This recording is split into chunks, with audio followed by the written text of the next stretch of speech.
Alright, isang magandang umaga para po sa lahat po ng mga kababayan natin mula Luzon, Visayas, at Mindanao dahil po naka-live stream po tayo. Welcome po sa ating QCJI forum.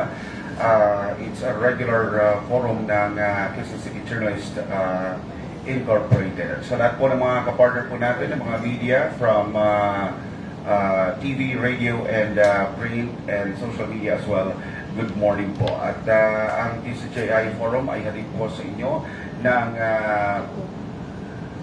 PAGCOR, Philippine Amusement and Gaming Corporation, at ng PCSO, Philippine Charity Sweepstakes Office.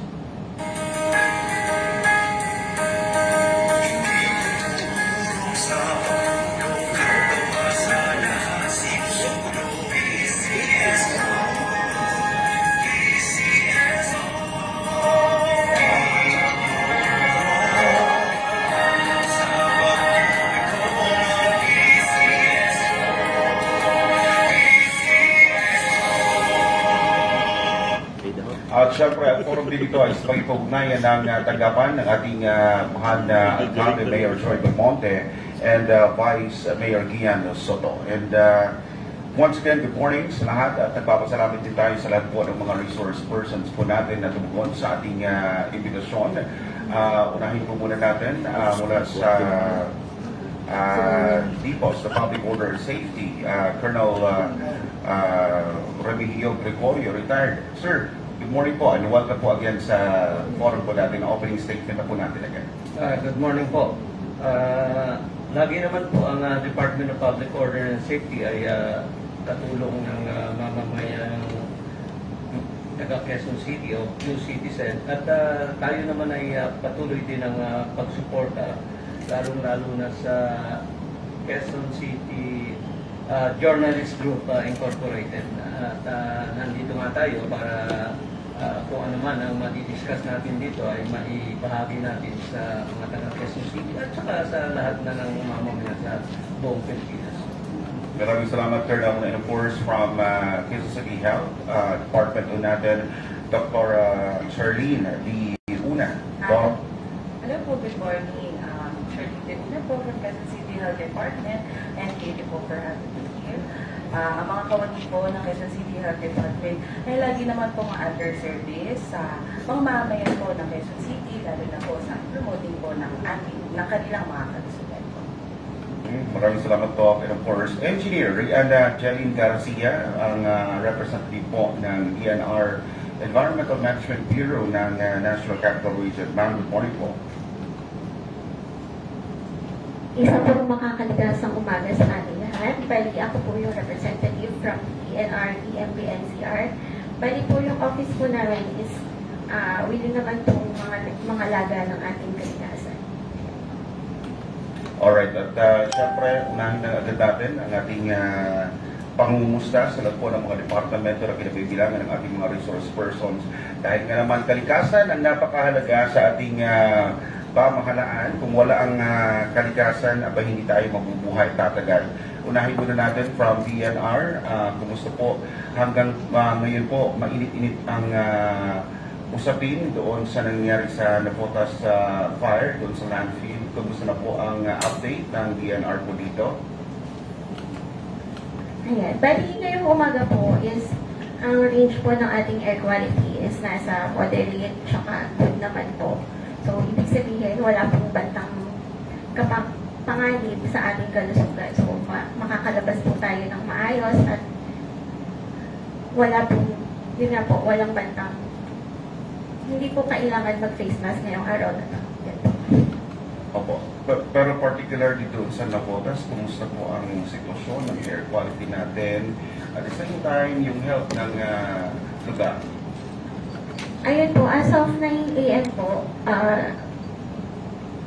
good po yung air quality nila to moderate. And then, ngayon po ay kasalukuyan po may activity po doon sa SLF ang aming opisina, kaya po yung ibang post ko ay iwala dito. Last na lang po, ano po yung mga hakbang habang nagpapatuloy pa rin yung problema ng Navotas landfill? Bali po yung opisina namin ay continuously po na nagpo-monitor ng ating air quality. Araw-araw din pong nag-post ng update sa aming FB page na makikita nyo rin naman po sa aming website. And then, yung monitoring po, yung ibang staff po namin is nasa site din po at nag-check kung ano na po yung mga updates sa ating SLFR. Alright, maraming salamat po at binubuksan na natin ang ating Q&A portion. Unahin muna natin ang president po natin ng QCJI, Ms. Angie de la Cruz ng PSA. Good morning po, panelists. Unahin po muna si Dr. Leona. Doktor, nagpalabas po ng information ang Quezon City LGU na magsuot daw ng face mask because of the air condition dito sa Metro Manila, particularly in Quezon City. Ano po ba yung mga hakbang na ginawa ng City Health Department para po maiwasan ang maapektuhan yung po mga residente? Ano po yung pwede nilang gawin?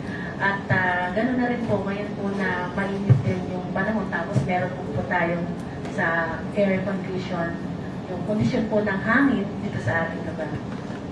So, ang mga hakbang po na ginawa ng Quezon City Health Department para po ma-manage natin ang ganitong kaso ngayon sa ating air quality is unang-una nag-aabiso po tayo sa ating komunidad o sa publiko. No? We highly advise precautionary measures to be taken by the public. So, unang-una po dyan, no? Kung pangit po ang air quality o hindi po ito maganda or unhealthy, inaabiso po namin ang mga tao na mag-stay po indoors. No? Pwede po sa kanilang mga tahanan. Pwede pong isara ang pinto at kung kaya po, pati ang mga bintana. Kung kailangan pong lumabas, we do highly advise yung mga tao na mag-face mask. We recommend N95 respirators kasi maganda po yung filtration rate. No? Pero kung hindi po siya available, no, regular face mask will be okay naman po. Aside from that po, of course, we do advise the people to constantly check or monitor yung news or yung channels natin na available, especially po yung air quality index. Again po kasi kung hindi po siya maganda, no, we advise staying indoors again and wearing po face mask. May napa-report po ba sa inyo or may nag-coordinate po sa inyo na nagkaroon po ng problema sa kalusugan because of the air quality itong nakaraang araw sa Metro Manila? Sa kasalukuyan po, no, wala naman pong naitala sa Quezon City na directly related sa Nabotas landfill. No? Wala naman pong kaso. At as of this moment po. Thank you po. Kay Colonel Remigio, Sir Gregorio, sa inyo pong department, ano po yung naisagawa natin mga safety precautions na nalaman nyo na ganito nagpalabas ng anunsyo si Mayor na mag-ingat, huwag lalabas, mag-face mask. Sa inyong tanggapan, sir, ano po yung mga paghahanda o ginawa nyo po regarding this matter, sir? Thank you po. Ang Department of Public Order and Safety ay laging nakikipag-coordinate sa City Health Department, sa Quezon City DRRMO, at bilang member ng QCDRRM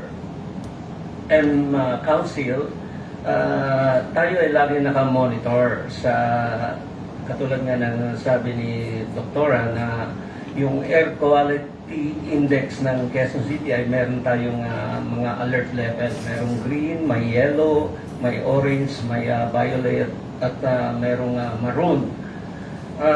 Pagka umabot po tayo dun sa maximum na violet at saka maroon, ibig sabihin nun ay very unhealthy or nasa emergency na ang alert level.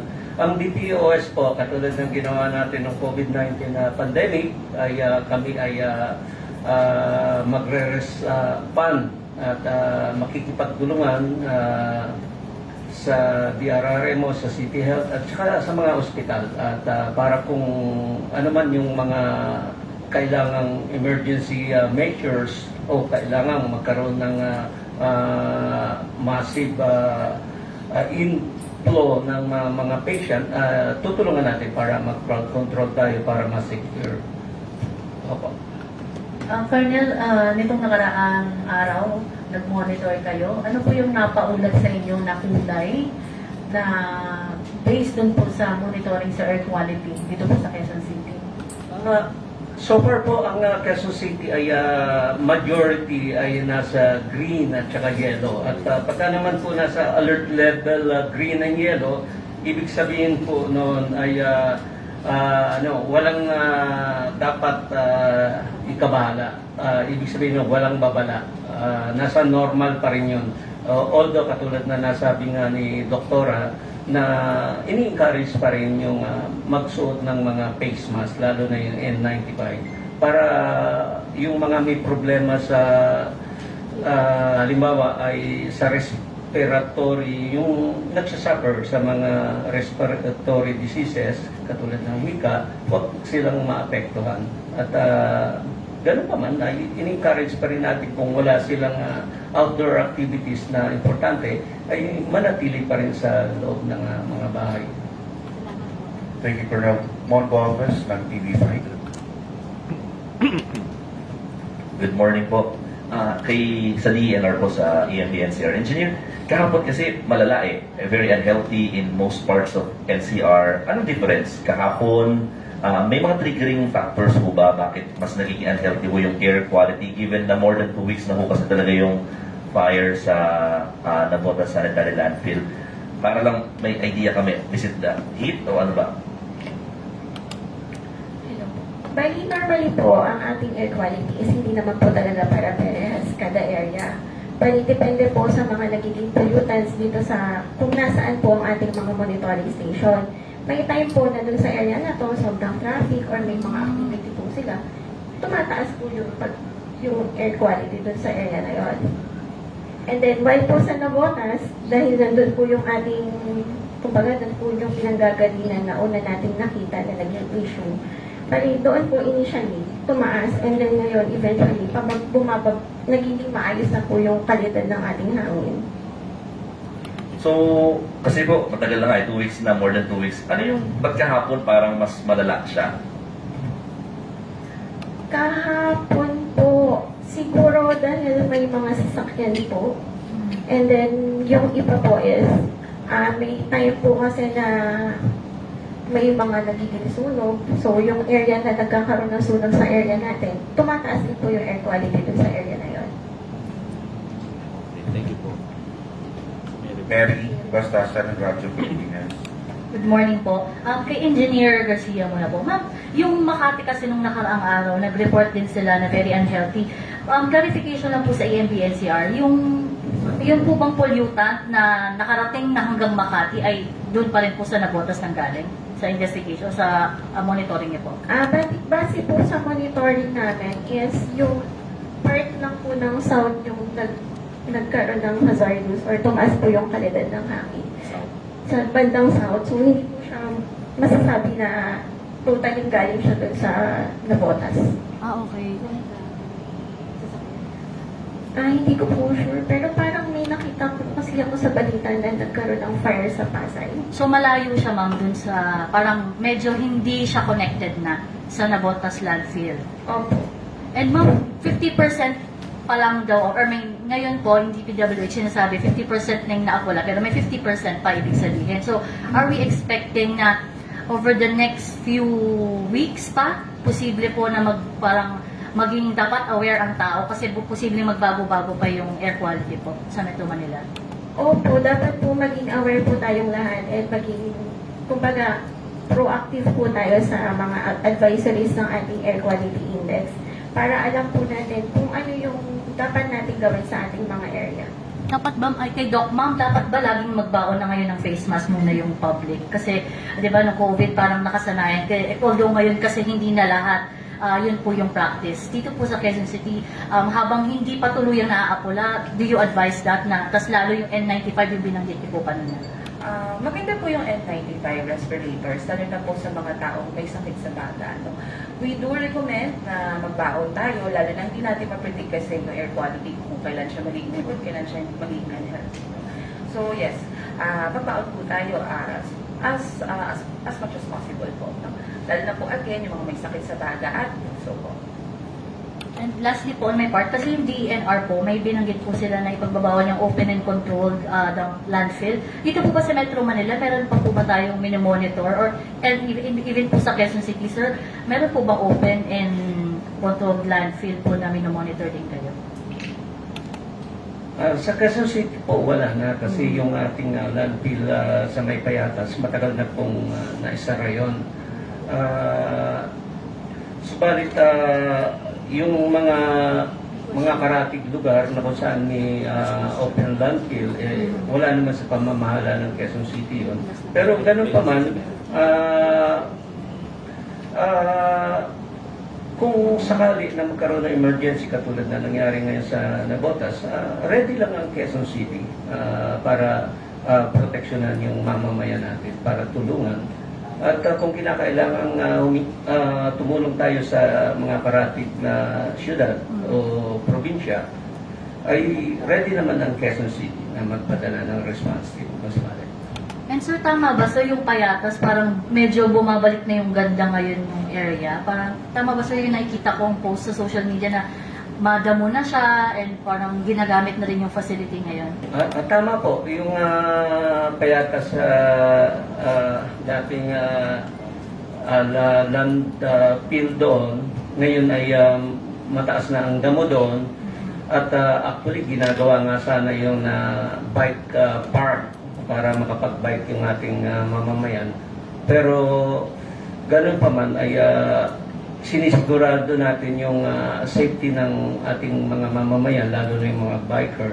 Kasi kahit na may mga halaman na doon at green na yung area, meron pa rin possibility na magkaroon ng mga bitak doon sa area kasi pwede pa rin pagka umulan ay pwede pa rin gumalaw yung ground at pwedeng malagay sa peligro yung ating mga mamamayan. So, dinidiscourage pa rin natin yung massive na mag-bike doon sa area. Alright, thank you, Mary. And of course, para po sa lahat po na nakasubaybay sa ating live streaming, pwede rin po kayo magbigay ng inyong mga katanungan online at babasahin na lang po natin at i-direct natin sa resource persons natin. And of course, Christian Puspones ng PRTP. Engineer kay DENR po. Bakit ba po yung tanong kanina? Kasi naglabas na po ng El Nino Advisory yung Pag-asa recently. May kinalaman po ba yung tindi ng init ng panahon sa mga nararanasan nating mga smog o yung bago-bago ng air quality po? Yes po, kasi minomonitor din namin yung ating mga wind speed at wind direction. So, kung saan po papunta yung ating hangin, doon po pupunta yung mga pollutants natin. Well, yung init naman po, kapag kagaya po nung weekend, kung napapansin nyo po is mataas po yung ating air quality. Kasi po, medyo malapit po sa ating ground level, while sa taas po is mainit. So, natatrap po yung lamig. Yun po yung tinatawag nating thermal inversion. So, yung mga pollutants natin, hindi po siya nag-disperse pataas po. Kaya naiipon po siya sa ground level. Okay, kay Doc naman. Doc, ano yung kadalasang mga sakit na pwedeng makuha? And worst comes to worst, ano po yung mga simptomas na pwedeng maranasan ng mga pasyente? Okay, so kung hindi po maganda yung ating air quality o meron tayong tinatawag na air pollution, meron po kasi ginadala yung hangin doon na tinatawag natin na mga particulate matters, no? Or yung mga maliliit po yun na mga pollutants na pwede po natin ma-inhale, no? Pumasok sa ating katawan. Ngayon kapag na-inhale po natin ito, pumasok sa ating baga, may irritate po yung daluyan natin ng hangin. At immediately, pwede tayong upuhin, sipunin, no? O kaya magpala yung ilong. Kung meron pong mga tao na may karamdaman po sa baga, no? Tulad po ng asthma, gaya mga po ng sabi ni Bernal kanina, no? Pwede po na ma-aggravate or ma-trigger yung asthma nila. No? So as much as possible, decrease po talaga yung exposure. No? Maliban naman po doon, yung mga tao po na at risk tulad ng mga buntis o kaya po may sakit sa puso, no? At risk din po sila na parang magkaroon ng mas maraming simptomas, so mas prone sila po doon. may nagpapatanong lang po, gaano ka worse?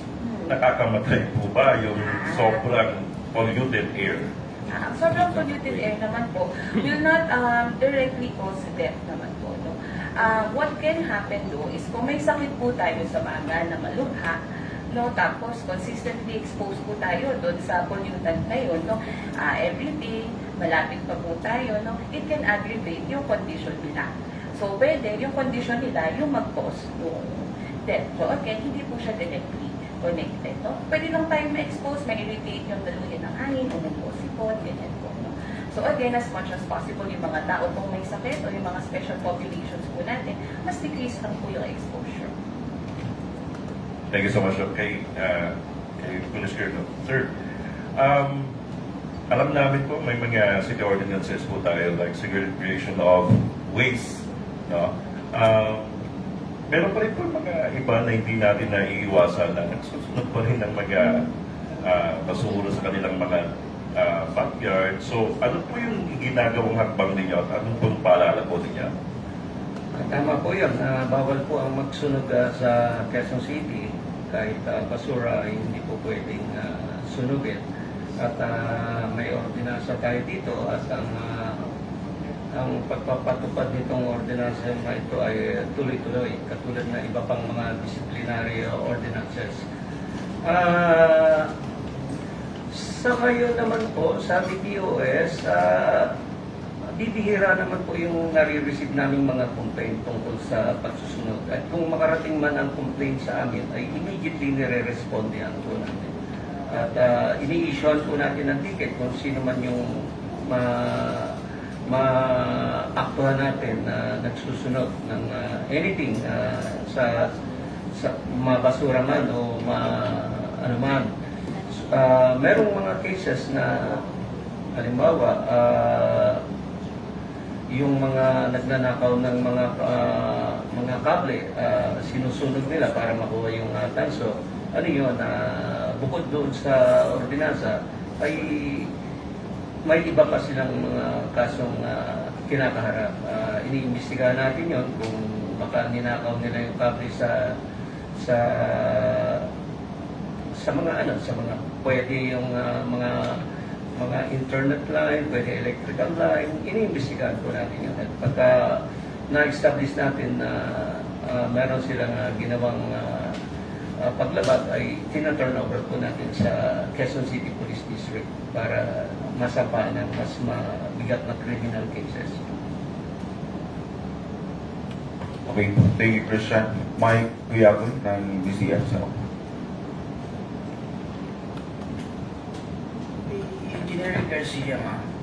Yung batay ko kasi sasabi ngayon ng Philippine Space Agency at maging ng Department of Health, nananatiling malamig na yung hangin in Metro Manila ngayong April 28. So, ano yung patayon natin ng DELB to say na talagang moderate to good ang ating air quality? Kasi hanggang ngayon ay meron pa rin babalang Department of Health na kinakailangan maging magsuot pa rin ng face mask, mapalamig pa rin ng hangin. Pwede po yung sa amin na nilalabas namin na data is nanggagaling po sa aming air quality monitoring stations. Though, yun nga po, yung sa SNF firm po natin as hindi pa po tuloy ang naaapula. Kaya po, kailangan pa rin po tayong mag-ingat. Ano ba yung lagay na ngayon dun sa sanitary landfill sa ngayon, ma'am? Is it okay na po ba? Yung may tuturing yung situation doon? Sa tingin ko po ay control naman na po siya. Pero syempre po, hindi pa po siya totally naapula kasi nga po, kumbaga yung sunog doon ay hindi siya basta-bastang matatanggal kasi po mga basura po yun nandoon. So, bakit sa air quality monitoring po ninyo na medyo pumubuti na nga yung lagay ng hangin? Yes po. Kay kay Colonel Gregorio. Sir, tell us about ito. Paano ang handling ng QCLGU ng ating waste? Consider na kung hindi na pala tayo gumagamit ng open sanitary landfill, how's the handling of LGU ng ating basura? May mga modern facilities po bang LGU ngayon? Meron pong system na pinatutupad yung ating DSQC, yung Department of Sanitation and na in charge sa pagkolekta ng mga basura. Iba po yung procedure sa pagkolekta ng mga residual waste ng mga household. Iba rin po yung procedure sa pagkolekta ng mga construction materials, yung mga waste ng construction, yung mga lupa, semento, at saka yung iba pang waste. Meron naman po tayong ang Quezon City ay merong kakontrata naman na itong ating DSQC at patuloy naman po yung kanilang pakikipag-ugnayan sa mga area kung saan tinatanggap nila yung basura ng Quezon City. Opo, hindi po sa loob ng Quezon City. Meron pong kontrata ang ating DSQC. Ma'am, Dr. Tina, yung pag ganito may mga ganitong klase yung nangyari sa Cambodas dati na nadala naman sa maraming hangin. Sa ating health center, meron mo bang parang mga interventions o mga binibigay na tinatawag natin tulong ang ating ating health department para sa mga mahirap natin mga kababayan na mahina yung respiratory system ng kanilang mga anak? Okay po. So, sa mga health centers naman po ng Quezon City, po, available naman po ang mga gamot doon. So, kung ang bata po o ang isang tao po ay may karamdaman o sakit sa baga, pwede po natin silang bigyan ng gamot. Available naman po doon. Meron tayong mga inhalers, meron din po mga tableta, at meron din naman po ready-to-use na nebulizer. Yes po. Pero again, subject to availability po sa health center pa din. Okay, maraming salamat. Kuya Boy Salario, ng Remate. Good morning po. Kay Doktor, merong yung mga ibang local government sa Metro Manila. Pero rin mga residente nila na magsuot ng face mask dahil sa maraming hangin na sa nabotas lang. Sa Quezon City po ba, magre-recommend yung Quezon City government to protect yung makalangkap ng maraming hangin na gaya sa nabotas. Bayan. So ngayon po, nag-advise naman po kami sa publiko, lalo na po sa city, sa health center levels, sa mga barangay levels, na magsuot po ng face mask kung hindi po ganun kaganda ang air quality. Actually, kahit ever since naman po, before pa rin po yung landfill sa Nabotas, lagi naman po natin ina-advise na kapag hindi po maganda ang hangin, o kaya may sakit po yung isang tao sa baga, lagi po sila mag-face mask. O kaya po kahit anong sakit sa baga, for that matter. O boss, kahit required. Sa ngayon po, wala pa po tayong na-anunsyo na requirement. Pero ang advice po talaga is you wear your face mask kapag hindi po maganda yung air quality. And also, kung meron po kayong condition. Government offices. Yes po, lalo na po. Yes po. Lalo na po kung magbabiyahe po tayo sa pampublikong mga sasakyan, highly recommended po to wear po yung face mask. Saan po? In general po ba ito? Health-wise po sa ngayon, again, wala pa naman po tayong kaso na naitatala directly related po dito sa landfill. Sige po.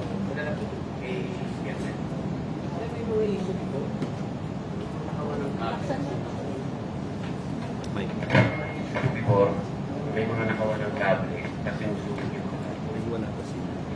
para gawin lang. Tapos may parang nagreklamo yung San Miguel Corporation na malaki yung apektado ng losses nila dahil sa pagnanakaw ng mga kape, lalo na sa flyover. Ano po yung ano natin dito, sir? Meron po tayong mga rekomendasyon na Actually po, kahapon at saka nung previous week ay isa yan sa naging topic ng discussion ng Law and Order Cluster. Kasama na po yung ating city attorney at saka yung office ni Office of the Mayor. Kasama na po yan doon sa pinatutupad ng PNP, ng QCPD, yung safer city o safer community. Kasama na po yung pag-implement ng mga ordinansa at kasama na rin po yung pag-i-inspection ng mga junk shop kung saan pagka nalaman natin na sila ay bumibili ng mga nakaw ng mga kable na sinunod na nga para ma-recover yung mga tanso o yung mga importanteng metal nito ay papatawan ng penalty yung mga junk shop. Nakikipag-coordinate na po tayo sa Quezon City Council para ma-i-adjust o ma-review yung mga current na city ordinances at kung kinakailangan magbalangkas ng panibagong ordinansa ay maggagawa po ng appropriate at saka applicable na ordinansa para dito matugunan itong problema na ito. Thank you po. Alright. Thank you, boy. Kay Oscar, naging GMS na ito. Good morning. Kay Engineer po, Engineer Garcia, nabanggit niyo po minomonitor niyo closely yung condition ng Nabotas sanitary landfill. May taya na po ba kung hanggang kailan pa magtatagal ito? Sa ngayon po is hindi po ako yung tamang tao para sumagot nun. No, I'm sorry po. Yung in behalf of DNR na nagmo-monitor po ng condition, I understand, minomonitor niyo siya. So as far as DNR is concerned, may pagtataya na po ba ang DNR sa kung gaano pa katagal magtatagal? Kung meron. Sa ngayon po is parang wala pa po. Kasi mainit po talaga yung panahon. Hindi po natin maiiwasan na magdagdagan po yung kumbaga, masunog po yung area. So, pinokontrol po natin yon. So while the condition right now is moderate to good, hindi po matitiyak ng inyong ahensya kung hanggang kailan magtatagal ito at kung magbabago ang sitwasyon in the coming days. Tama po ba? Opo, pero unti-unti po natin unti-unti po itong pagbabago. Kasi nga po is nandun naman po sila sa site para gawan po ng paraan at makontrol po yung sunog. And ma'am, tama po ba nakadepende rin sa direksyon ng hangin, no? Yung kung saan naabot at kung ano-ano mga syudad yung apektual for the day. Opo. So tama yung sinabi ni Doktora na lagi dapat lang handa na face mask, no? Tapos Colonel, yun po sa Quezon City, magkano po yung penalty sa paglabag sa ordinansa ng pagsusunod? Depende po yan kasi actually may first offense, second offense at saka third offense. Papasok po kasi yan sa sa air pollution. Hindi pa ako masyadong very familiar doon sa penalty pero aabot po yan sa ang may graduated po may 1,000, 3,000, 5,000. Depende sa kung ito ay first offense, second offense, or third offense. Thank you po. Thank you. Alright, so wala nang mga follow-up. Okay, Jelly. Dito si Alice. Sir, gusto ko lang malaman, kung pabor po ba tayo na ilipat sa electric vehicle o modern jeepneys sa buong bansa? Kasi yun din yung, di ba, ang naging cause din dahil sa air pollution din, yung mga luma ng sasakyan. Sa inyo pong palagay, mas effective po ba to para mabawasan yung air pollution?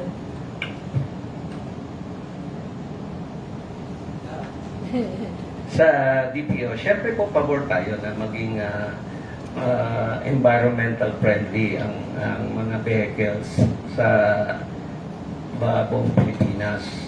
At saka yan naman yung trending ngayon yung green energy. At talaga naman mababawasan yung pollutant sa environment at mag-i-improve yung ating air quality index. Ganun pa man kasi ano yan medyo complicated na usapin kasi yung availability ng mga electric vehicles, yung capacity ng ating mga mamamayan na bumili ng bagong vehicles, medyo ano po yan, siguro po yung mga economic team ng city at saka ng national government ang makakapag-conduct ng study para completely palit tayo ng transportation system dito sa Pilipinas. Sa side po ng QCL.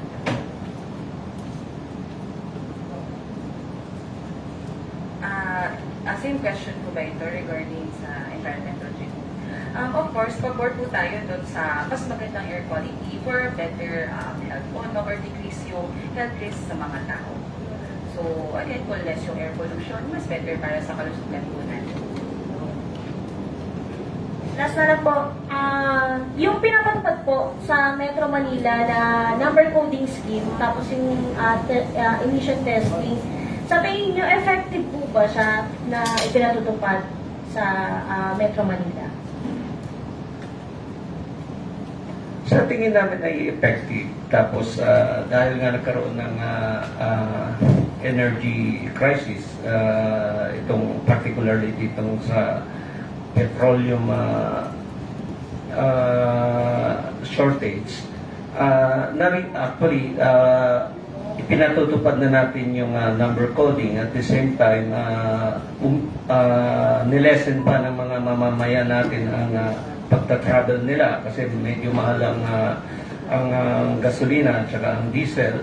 So, naggumanda ang traffic situation dito sa Metro Manila. Yung dati rating heavy to serious traffic condition ay ngayon ay usually nasa moderate, particularly dito sa Quezon City. No? I'm not familiar doon sa mga karating nating syudad. Sa Quezon City ay maganda ang naging daloy ng traffic. Madalas na lang, sir, yung ano po yung pinaka-edad or sector, yung pinaka-vulnerable na talagang apektado ng air pollution? So, of course, ang pinaka-vulnerable po na apektado ng air pollution would be yung mga elderly, yung mga senior natin, mga bata, mga buntis, at saka po yung, again, yung mga tao na pong may karamdaman tulad ng sakit sa baga, at saka sakit po sa puso. No? Kaya we highly advise or recommend po yung mga taong to na to practice po yung precautionary measures na na-mention ko nga po kanina and regularly take their meds po as prescribed by their doctors. At anytime po na may maramdaman po sila, dapat po magpakonsulta po sila agad.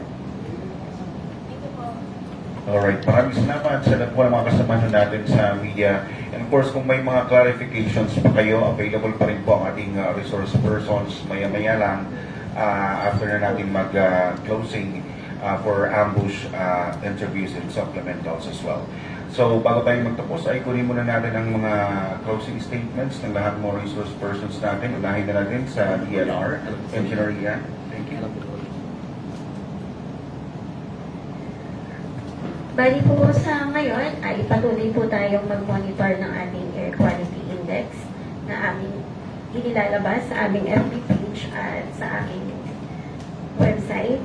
And then, mas maganda po na alam natin yung ating status ng air quality kasi alam natin kung ano yung mga pwede natin gawin at hindi natin dapat gawin para maging ligtas po tayong lahat. Yan po. Doc Charlie, baka may mga paalala din po sa publiko. Ayun. So, as a closing statement, no, ako po ay hihikayat ang mga tao na again, i-practice po ang ating mga preventive measures. Una po, kung hindi magandang air quality, again, stay indoors po. Pangalawa, kung kaya po, mag-wear po tayo ng face masks. Kung talagang kailangan pong lumabas, again, recommended N95 respirators. Pero kung hindi po available, kahit ano po face mask will do or yung standard na face mask po natin. And then of course, always po hydrate yourselves at least 8 glasses or 2 liters of water a day. No, para moisturize po ang inyong airway, pati rin po ang inyong mga balat at mata. No, at syempre, kung kayo po ay may nararamdaman, magpakonsulta po agad sa inyong doktor o kaya po sa health center ng inyong mga barangay. No? Andito naman po ang Quezon City Health Department para po bigyan kayo ng tulong o paalala regarding po sa any health concerns na meron po tayo. So, yun lang. Colonel? Well, on behalf of my department head, retired General Elmo San Diego, papasalamat kami sa Quezon City Journalist Group Incorporated sa pamumuno ni Mama Angie de la Cruz. Kasama niya yung mga officers niya at saka mga members niya. So, sa Department of Public Order and Safety, patuloy naman ang pakikipag-coordinate po namin sa mga iba't ibang departamento ng syudad ng Quezon, lalong-lalo na sa Quezon City Health Department, sa DRRMO, at saka sa climate change and environmental sustainability department, kung saan na-involve na tayo dito sa nangyayaring sunog ng basuran dyan sa Navotas. Ngayon ay siyempre umiihip yung southwest monsoon. Malaki ang possibility na ang usok na nanggagaling dito sa sunog nito ay dalhin dito sa Kalapang, Maynila. At pabago-bago nga ang ihip ng hangin. Minsan kakapal ng konti sa Quezon City, kakapal ng konti sa ibang part ng Metro Manila. Sundin na lang po natin na advisory ng City Health Department na magdala po tayo ng face mask at kung kinakailangan na isuot po natin ito. At palaging po nating safe at saka orderly ang sitwasyon dito sa Quezon City. Kami ay nakaantabay sa inyong lahat, sa inyong pangangailangan. At kung meron kayong problema, i-report nyo sa amin at makakaasa kayong kami ay tutulong sa inyo. Magandang tanghali po sa inyo lahat. Alright, maraming po salamat sa lahat po ng mga resource persons po natin. At dyan po nagtatapos ang ating forum by April 28, 2026. At muli nagpapasalamat tayo sa ating mga kagabay, ang PCSO and PAG4 para sa tuloy-tuloy na pagsuporta nila sa ating forum.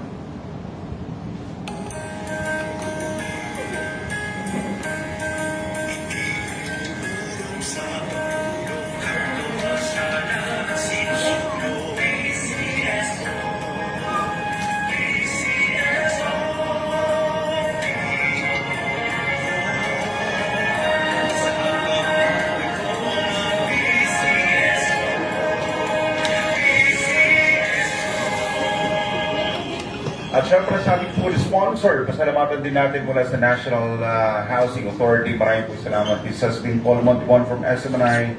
Good morning everyone. Thank you so much.